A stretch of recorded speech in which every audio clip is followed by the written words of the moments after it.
Hello grade 10s, I hope you're doing well, and we've probably got not too much longer before we are all back at school and working along merrily. Today I want to talk to you about your PAT. Last term we started with the PAT and you were doing the research topics. I think you're all going a little bit slowly on that, but that you can obviously carry on with during lockdown and for the rest of this term.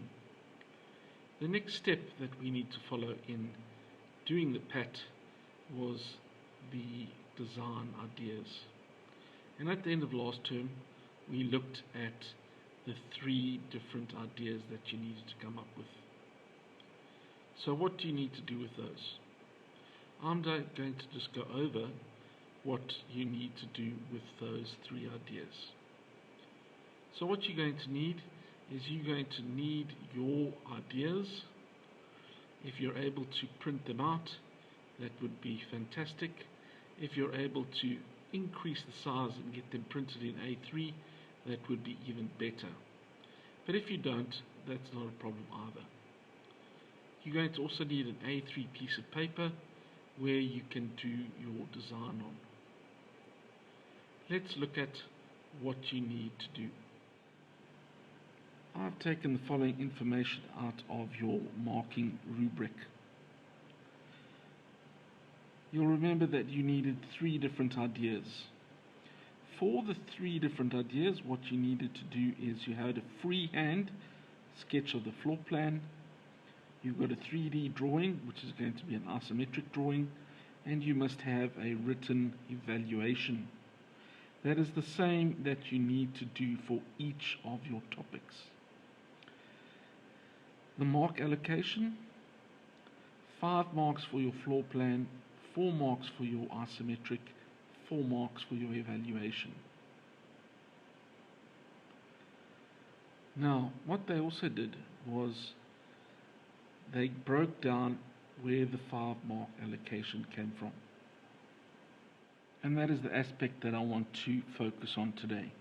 Your 5 marks for the floor plans. So, when you do your freehand drawing, half a mark is awarded for your external walls, which should be thicker in size than your internal walls. Your internal walls need to be half the size of the external walls. Do you have lines indicating the windows? They've said it's not necessary to put in a windowsill, but it should have the 2 lines that indicate the window. There's a door. Now what they've said here is that you can have a single door with a swing. So you don't need to put in the frame or the thickness of the door. So you can just use a straight line. Hatching for the walls: remember your civil hatching, 2 narrow lines, double the space, 2 narrow lines, double the space. Room designations, meaning we're labeling the views of the different rooms. So the kitchen, the dining room area, the lounge area, the bathroom, bedroom 1, bedroom 2, MES, which is master en suite. So generally that is in the adult's bedroom, where they've got a bathroom attached to the bedroom.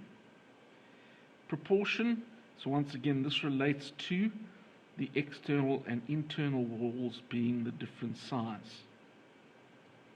The fixtures in your... so there are certain fixtures that come with the new house.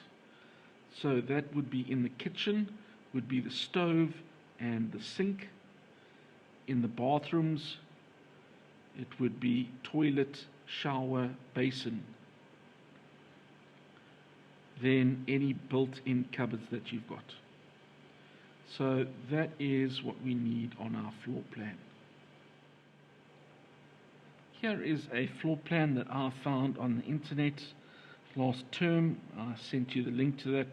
It was from a Queensland house design, and there were quite a few different 2-bedroom designs with 1 bathroom, open plan feature with a porch which suits what our requirements were. What was very nice about this is that they've included some of the main dimensions here, which really makes it quite beneficial for you. They've got the room designations, they've got the door swings, they've got windows, they've got the fixtures in the bathroom, in the kitchen, and they've got where the built-in cupboards would be. So this overall is quite a nice design and will help when you need to do your floor plan. The only thing that they haven't done very nicely on here is that they don't have the external wall being thicker than the internal wall. Otherwise, this is a great design and something that would be quite easy to use. Now what I've managed to do is take my A4 page, and I've been able to enlarge that with the printer here at school. So it's now fitting on this A3 page. It does take up about 3/4 of the page, which is perfect, because sometimes what they can do is use this last little bit to list your evaluation of your design. And you're going to then need a blank A3 piece of paper that you can then trace the shape on. Now it is freehand, so it means that you've got to draw without a ruler. And if you do draw with a ruler, you do lose marks. So you can see that this is sticking through slightly, so it would give me something nice to trace on.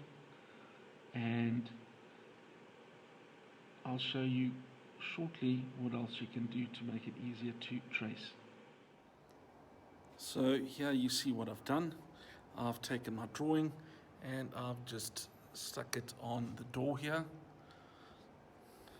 It isn't the best option at the moment because when I press on the door it's going to open, so think about that before you do it. And I'm now going to put my A3 piece of paper over that. There I have my A3 piece of paper stuck over. Almost. And I can now trace my shape. Now what I am going to do as well is just to make my wall slightly thicker. I will just double that measurement for my wall on the outside just to make that wall thicker, and the inside wall I'll leave the same size. There I have a lot of the inside shape all done. It's taken me between 5 and 10 minutes to do, and now I'm going to do that external wall and put in the cupboards. Now no one said you can't use a ruler to measure. So what I've done is I've measured that little space of 6 millimeters away to give me the thickness of the wall. And I've marked another one a little bit further down so that I can line them up. Now the next thing that I've done is I've just taken an old drawing with a borderline on it and stuck that under my page so that I can use that as a guideline. So if you don't have a drawing that you can put under to trace, you could just use a grid paper and trace the straight lines off the grid paper. So as you can see, that's lined up with my outline, and I can go over the shape. And I'm just going to manipulate that page around so that I can get the outline. I've taken my drawing off the window now. As you can see, I've got most of what I need now. Room designations, I've got my features. For the windows, remember I need to put in 2 lines.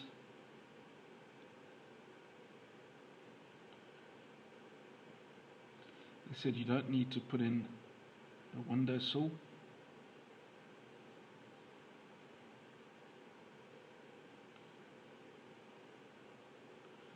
and you would need to put in your hatching.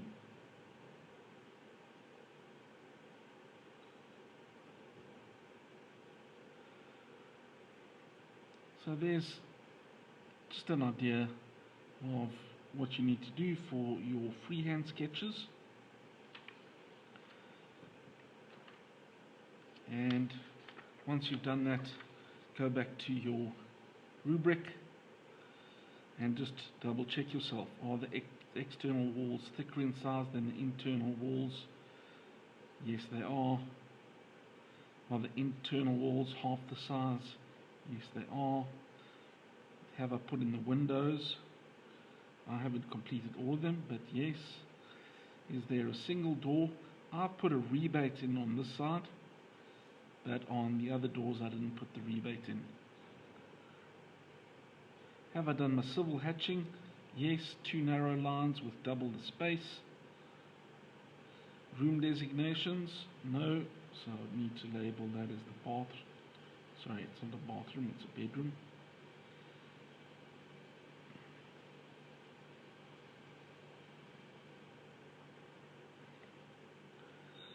And carry on doing those ones. Okay, are proportions correct? Yes, I think so. We've got a double the thickness there, double and half the thickness on the inside. Something doesn't look too big or out of proportion. And have we done our fixtures? Yes. And there should be your 5 marks. So grade 10s, there is an example of how you need to do the floor plan, and obviously you need to do that for all 3 of your floor plans. This has taken me maybe 20 minutes and will obviously take you a little bit longer, but hopefully not too much longer. Thanks for watching.